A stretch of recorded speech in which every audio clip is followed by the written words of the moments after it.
Hello, good morning everyone. Madhya Pradesh के daily current affairs में बात करेंगे आज 12 से लेकर 13 नवंबर तक के सारे महत्वपूर्ण करंट अफेयर्स के बारे में। मध्य प्रदेश का इकबाल सम्मान किस क्षेत्र के लिए दिया जाता है और पत्रकारिता के लिए कौन सा पुरस्कार दिया जाता है, ये दो प्रश्न हमने कल पूछे थे आपसे। छोटू राजपूत ने इसका अच्छा आंसर किया है। राष्ट्रीय इकबाल सम्मान के बारे में पहला आंसर है राष्ट्रीय इकबाल सम्मान वर्ष 1987 में स्थापित है। पुरस्कार श्रेष्ठ उर्दू रचनात्मक लेखन के लिए उर्दू के सुप्रसिद्ध कवि अल-मामा इकबाल के सम्मान में दिया जाता है। सम्मान देश का सर्वोच्च उर्दू सम्मान है। प्रारंभ में इसके अंतर्गत 5 लाख रुपए नगद के साथ 50,000 रुपये नगद के साथ प्रशस्ति पत्र दिए जाने की व्यवस्था थी, लेकिन अब यह 2 लाख रुपए कर दिया गया है। स्थापना वर्ष में यह सम्मान पहली बार अली सरदार जाफरी को दिया गया था, यानी कि प्रथम वर्ष में प्रथम इकबाल सम्मान अली सरदार जाफरी को दिया गया था। 2018 में राष्ट्रीय बाल पुरस्कार इकबाल पुरस्कार अलीगढ़ के उर्दू साहित्यकार अली गजनफर को दिया गया है। दूसरा आंसर है पत्रकारिता के लिए नरेंद्र तिवारी स्मृति पुरस्कार दिया जाता है। मध्य प्रदेश में पत्रकारिता के लिए दिए जाने वाले अन्य जो पुरस्कार हैं उनमें श्रेष्ठ पत्रकारिता के लिए स्वर्गीय माणिक चंद्र वाजपेयी के नाम से एक पुरस्कार की घोषणा वर्ष 2006 में की गई। राष्ट्र स्तर पर यह पुरस्कार 1 लाख रुपए की राशि दी जाती है। और इसके अलावा प्रदेश में उत्कृष्ट पत्रकारिता के लिए उत्साहजनक वातावरण बनाए जाने उस क्षेत्र में कार्य कर रहे अग्रणी पत्रकारों को सम्मानित करने के लिए प्रदेश में कई प्रतिष्ठित पत्रकारिता पुरस्कार प्रारंभ किए गए हैं। पत्रकारों को उनके विशिष्ट योगदान के लिए पुरस्कार से सम्मानित करने के उद्देश्य से ये कुछ पुरस्कार हैं, जिनमें से स्वर्गीय गणेश शंकर विद्यार्थी स्मृति राष्ट्रीय पुरस्कार है। 1 लाख रुपए का इसमें अवार्ड दिया जाता है। 2007 में घोषित हुआ था। स्वर्गीय विद्यानिवास मिश्र स्मृति विकास पत्रकारिता पुरस्कार 1 लाख रुपए का है, वर्ष 2007 में से घोषित किया गया। 2007 में ही 50,000 रुपए का एक पुरस्कार था, स्वर्गीय महेंद्र चौधरी स्मृति फोटो पत्रकारिता पुरस्कार। स्वर्गीय सत्यनारायण श्रीवास्तव राज्य स्तरीय पुरस्कार है, 51,000 रुपए का अवार्ड इसमें दिया जाता है। 2008 में इसको घोषित किया गया था। ठीक है। इसके अतिरिक्त ग्रामीण एवं आंचलिक पत्रकारिता को प्रोत्साहित करने के लिए भी अंचलवार ये कुछ पुरस्कार हैं जो 2007 में स्थापित किए गए थे। जिनमें एक स्वर्गीय शरद जोशी पुरस्कार है, भोपाल अंचल के लिए है। इसमें नर्मदापुरम भी इंक्लूड रहता है। स्वर्गीय राहुल बारपति पुरस्कार है इंदौर अंचल के लिए। स्वर्गीय बनारसी दास चतुर्वेदी पुरस्कार रीवा अंचल के लिए और स्वर्गीय रतनलाल जोशी पुरस्कार ग्वालियर अंचल के लिए। ये कुछ मतलब अंचलवार पुरस्कार हो जाएंगे। हमारा अगस्त माह तक का करंट आउटलुक आ चुका है। मध्य प्रदेश सामान्य ज्ञान 2500 क्वेश्चंस भी अवेलेबल हैं। बहुत सारे प्रश्न आपको एजुटेज एग्जाम में यहाँ से मिल जाएंगे और चूंकि एमपीजीके का है इसलिए एमपी का कोई सा भी एग्जाम हो उसके लिए आपके लिए महत्वपूर्ण होगा। इसके अलावा 6 मंथ का एडिशन हमारा अवेलेबल है, ये भी आप ले सकते हैं। मंथली भी आप ले सकते हैं। जुलाई 2019 से आपका अगस्त 2020 तक का पूरा करंट अफेयर अवेलेबल है। अगर आप लेना चाहें तो इसको ले सकते हैं। ठीक है। इसको लेने के लिए आपको व्हाट्सएप करना होगा और उस पर मैं आपको लिंक दे दूंगा, या फिर इस वीडियो के डिस्क्रिप्शन में जाके भी आप ले सकते हैं। कुछ रामबाण नोट्स, साइंस के नोट्स, एनसीईआरटी की समरी है क्लास 8, 9, 10 की, यहाँ से भी आपको बहुत सारे प्रश्न एग्जाम में एज इट इज मिल जाएंगे। समरी है, बहुत जल्दी आप इसका रिवीजन कर सकते हैं। मैं आपको इसको पढ़ने के लिए सजेस्ट नहीं करूँगा, लेकिन ये रिवीजन के लिए बहुत सही है। अगर आपने एनसीईआरटी पढ़ी है तो इससे आप बहुत अच्छा रिवीजन उसका कर सकते हैं। आज के लिए आपका प्रश्न है, मध्य प्रदेश साहित्य परिषद द्वारा सर्वश्रेष्ठ साहित्यिक रचना हेतु निम्नलिखित में से कौन सा पुरस्कार नहीं दिया जाता है? ध्यान रखिए, नहीं दिया जाता है, तो ये कमेंट करना है आपको। दूसरा है, मध्य प्रदेश सरकार द्वारा संगीत में कौन सी फेलोशिप दी जाती है? 2 प्रश्न का जवाब आपको कमेंट करके बताना है। चलिए स्टार्ट करते हैं। पहला प्रश्न है, मध्य प्रदेश के किस खिलाड़ी ने बेंगलुरु में आयोजित इक्वेस्ट्रियन चैलेंज शो जंपिंग 2020 में एक स्वर्ण पदक जीता है? तो ये बेंगलुरु में आयोजित करी गई थी। एक स्कूल है बेंगलुरु में, ठीक है, इंटरनेशनल राइडिंग स्कूल। ठीक है। एक तरीके से अकेडमी आप इसको समझ सकते हैं, जैसे मध्य प्रदेश में हमारे यहाँ अकेडमी है, ऐसे वहाँ पे स्कूल है। इसके द्वारा एक इक्वेस्टेरियन चैलेंज शो जंपिंग 2020 आयोजित करा गया था। इसमें मध्य प्रदेश की जो घुड़सवारी अकादमी है उसके खिलाड़ी हैं प्रणय खरे। ठीक है, ध्यान रखिए, बहुत फेमस खिलाड़ी हैं ये प्रणय खरे। इन्होंने भी इसमें एक स्वर्ण पदक और एक रजत पदक जीता है। ध्यान रखिए, एक गोल्ड है और एक सिल्वर है। ठीक है, ध्यान रखिए। तो ये इम्पॉर्टेंट है, इन्होंने शो जंपिंग के 1.30 मीटर ओपन कैटेगरी इवेंट में स्वर्ण पदक जीता है, 1.20 मीटर ओपन कैटेगरी में रजत पदक जीता है। इनका घोड़ा जो है उसका नाम है वनीला स्काई, ठीक है। उसके साथ उन्होंने ये जो पदक हैं, मेडल्स हैं, वो अर्जित किए हैं। इन पदकों को मिलाकर अगर बात करें तो प्रणय खरे जो हैं, इन्होंने अभी तक कुल 163 पदक अर्जित किए हैं। यहाँ पे एक चीज़ और हम आपको बता दें कि मध्य प्रदेश में जो घुड़सवारी अकेडमी, ठीक है, घुड़सवारी अकेडमी की जो स्थापना है वो भोपाल में करी गई थी। इक्वेस्टेरियन अकेडमी इसको कहा जाता है, EQUES train, equestrian academy English में इसको कहते हैं। कंफ्यूज ना हो, कई बार किताबों में आपको इस नाम से भी मिल जाएगी। और इसकी स्थापना भोपाल में करी गई थी, भोपाल में 2007 में, ठीक है। ये ध्यान रखिए आप, ये इंपॉर्टेंट है आपका। अकादमी के जो घुड़सवार हैं प्रणय खरे, इन्होंने अंतर्राष्ट्रीय इक्वेस्ट्रियन चैंपियनशिप में 3 स्वर्ण पदक, 1 रजत पदक और 1 कांस्य पदक सहित 5 पदक देश को दिलाए हैं इंटरनेशनल चैंपियनशिप में। जूनियर नेशनल इक्वेस्ट्रियन चैंपियनशिप में इन्होंने 17 स्वर्ण पदक, 5 रजत पदक और 2 कांस्य पदक सहित 24 पदक टोटल दिलाए हैं। सीनियर वर्ग में 2 स्वर्ण, 4 रजत और 1 कांस्य सहित 7 पदक मध्य प्रदेश को एक दिला चुके हैं। इसके अलावा जो रीजनल और प्रीमियर इक्वेस्ट्रियन लीग हैं या हॉर्स शो हैं, उनमें इन्होंने अभी तक 51 स्वर्ण पदक, 44 रजत पदक और 32 कांस्य पदक अर्जित करे, ठीक है। और इनके जो कोच हैं वो हैं कैप्टन भागीरथ, ठीक है। कैप्टन भागीरथ के मार्गदर्शन में ये पूरा सीखते हैं और ये इनके कोच हैं। तो ये इतनी चीज़ें आपको यहाँ पे ध्यान रखनी होंगी। और इससे पहले भी हम प्रणय खरे का कई बार डिस्कस कर भी चुके हैं। अगला प्रश्न है, हाल ही में स्मार्ट मीटर स्थापना करने वाला प्रदेश का दूसरा शहर कौन सा बना है? तो ये दूसरा जो शहर है ये बना है रतलाम, जिसने अभी हाल ही में स्मार्ट मीटर की स्थापना करी है। और इससे पहले ये स्मार्ट मीटर जो है वो इंदौर में लगाए जा चुके हैं, ठीक है।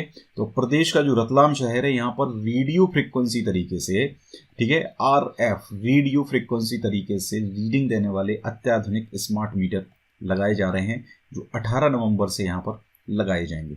और इंदौर शहर के बाद अब पूरे रतलाम शहर में स्मार्ट मीटर लगाए जाएंगे। तो ध्यान रखिए, पहला कौन है? इंदौर, और दूसरा कौन सा है? आपका रतलाम।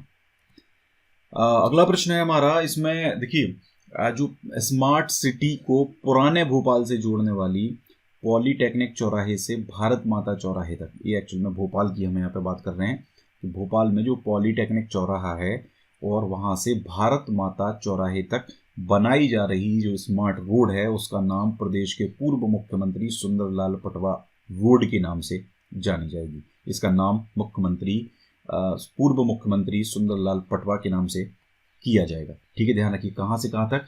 पॉलीटेक्निक और भारत माता चौराहे तक, ठीक है। शहर की एक छोटी सी रोड है, ज़्यादा बड़ी रोड ये नहीं होगी।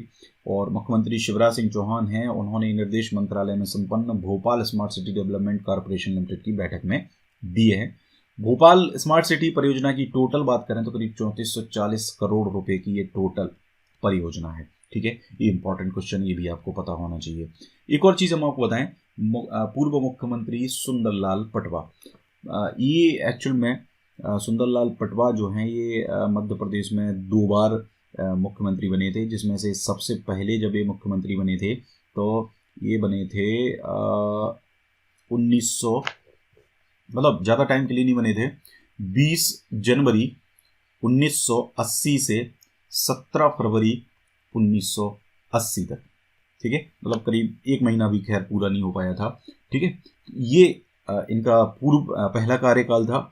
और इस कार्यकाल के बाद ही राष्ट्रपति शासन मध्य प्रदेश में लगाया गया था, ठीक है। ये ध्यान रखिए, राष्ट्रपति शासन लगा था, सुंदरलाल पटवा उससे पहले मुख्यमंत्री थे, ठीक है। ये चीज ध्यान रखना। अच्छा, पहली बार जब राष्ट्रपति शासन लगा था तब कौन मुख्यमंत्री थे? तब थे श्यामा चरण शुक्ल, ठीक है। श्यामा चरण शुक्ल के बाद राष्ट्रपति शासन मध्य प्रदेश में लगाया गया था, ठीक है। ये पहली बार लगा था राष्ट्रपति शासन, ये लगा था 1977 में।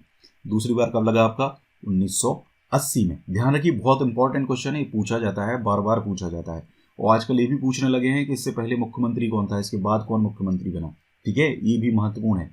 और जब पहली बार आपका राष्ट्रपति शासन लगा था तो सुंदर श्यामाचरण शुक्ल पहले मुख्यमंत्री थे, फिर राष्ट्रपति शासन लगा। इसके बाद कैलाश चंद्र जोशी, लास्ट ईयर इनका निधन हो गया, कैलाश चंद्र जोशी मुख्यमंत्री इसके बाद बनाए गए थे। और इसके बाद बने थे फिर वीरेंद्र कुमार सकलेचा, फिर बने थे सुंदरलाल पटवा। और सुंदरलाल पटवा के बाद मैं यहाँ पे आपको बता देता हूँ, कैलाश चंद्र जोशी के बाद वीरेंद्र सकलेचा बने, सकलेचा के बाद सुंदरलाल पटवा बने, और इसके बाद फिर से राष्ट्रपति शासन लग गया था। ठीक है, तो पहली बार राष्ट्रपति शासन हो गया 1977 में, उसके बाद दूसरा राष्ट्रपति शासन हो गया आपका 1980 में। तो मुख्यमंत्री कौन थे? सुंदरलाल पटवा। और इसके बाद मुख्यमंत्री बनाए गए थे अर्जुन सिंह। ठीक है, ये ध्यान रखिए, अर्जुन सिंह उसके बाद मुख्यमंत्री बनाए गए थे। ठीक है, ये मतलब 1980 से करीब 1985 तक मुख्यमंत्री रहे थे। इसके बाद फिर से अर्जुन सिंह बनाए गए थे, तो वो एक दिन के मुख्यमंत्री बने थे केवल। ठीक है, ये भी आपको ध्यान रखना है, अर्जुन सिंह सबसे कम समय तक के लिए मुख्यमंत्री बनने का रिकॉर्ड इनके नाम पर है। ठीक है, इसके अलावा इनके बाद आता है राजा नरेश चंद्र सिंह। राजा नरेश चंद्र सिंह जो हैं, राजा नरेश चंद्र सिंह का जो कार्यकाल है वो रहा था 13 दिन का।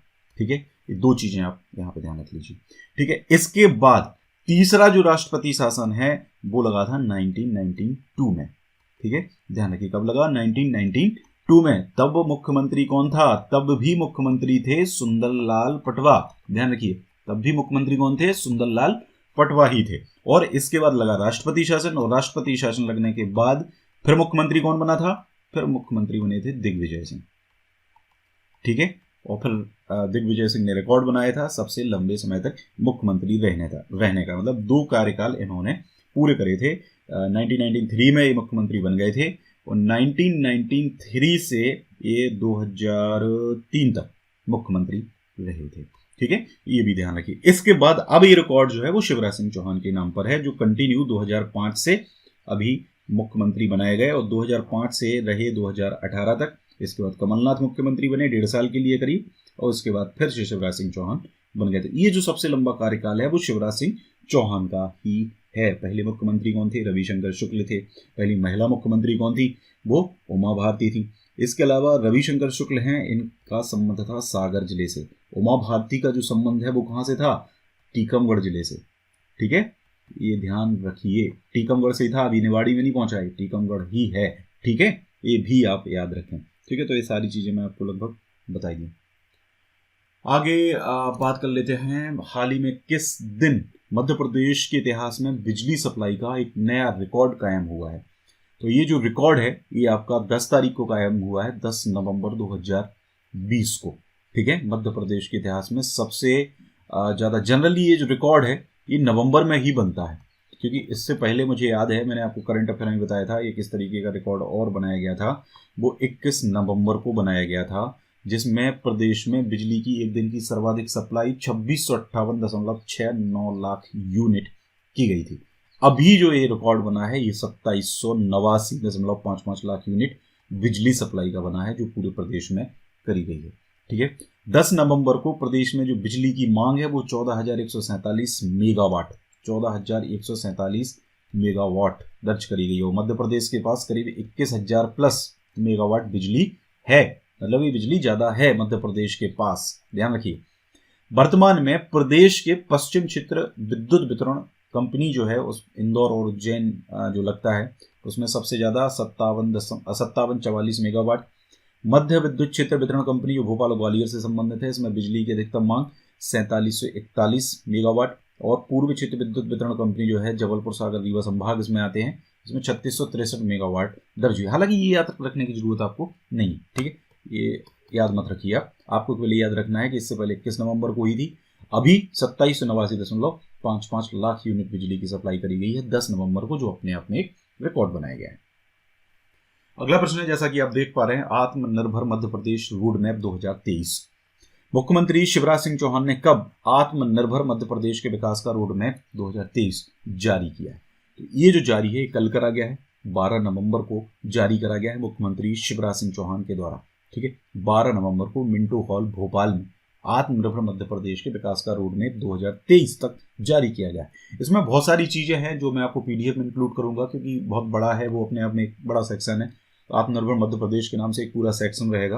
अगस्त मंथ की मैगजीन से मैंने इसमें कुछ ऐसे 2 या 3 टॉपिक ऐसे रहेंगे, जैसे मैंने 100 डेज ऑफ शिवराज सिंह इस बार कवर करा है। इसके अलावा जो रीवा की सोलर परियोजना है, ठीक है, उसको मैंने पूरा कवर करा है। मतलब इससे संबंधित सारी चीज़ें आपको उसमें मिल जाएंगी, ठीक है। इसके अलावा जो करंट अफेयर्स रहता है तो वो रहता ही है। तो आत्मनिर्भर मध्य प्रदेश को पूरा कंप्लीट ये मैं आपको मैगजीन में इंक्लूड करके दूंगा।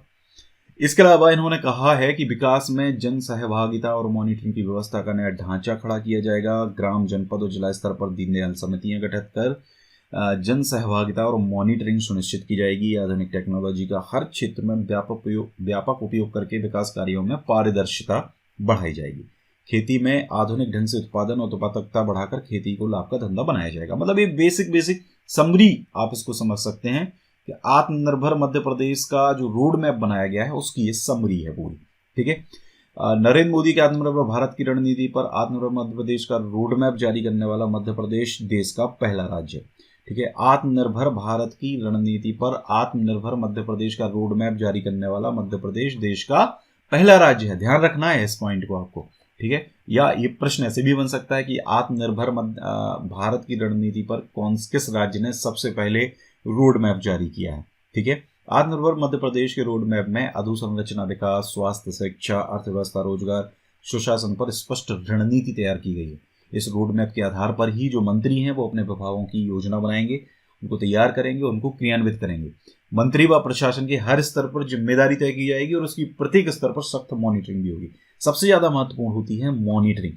योजनाएं तो बना दी जाती हैं लेकिन उनकी मॉनिटरिंग नहीं होती है और यही सबसे बड़ा कारण है कि योजनाएं फेल हो जाती हैं, ठीक है। ऐसा नहीं है कि लोग अधिकारी स्तर पर, मंत्री स्तर पर सिर्फ पैसा खाते हैं, ठीक है। ऐसा नहीं है। एक्चुअल में क्या होता है, हमारी एक मानसिकता है, हम में से ज़्यादातर लोगों की ये मानसिकता होती है कि हम गवर्नमेंट जॉब क्यों करना चाहते हैं। हम गवर्नमेंट जॉब इसलिए करना चाहते हैं क्योंकि उसमें हम स्टेबिलिटी है, पहला रीज़न। दूसरा रीज़न होता है ऊपरी कमाई होती है।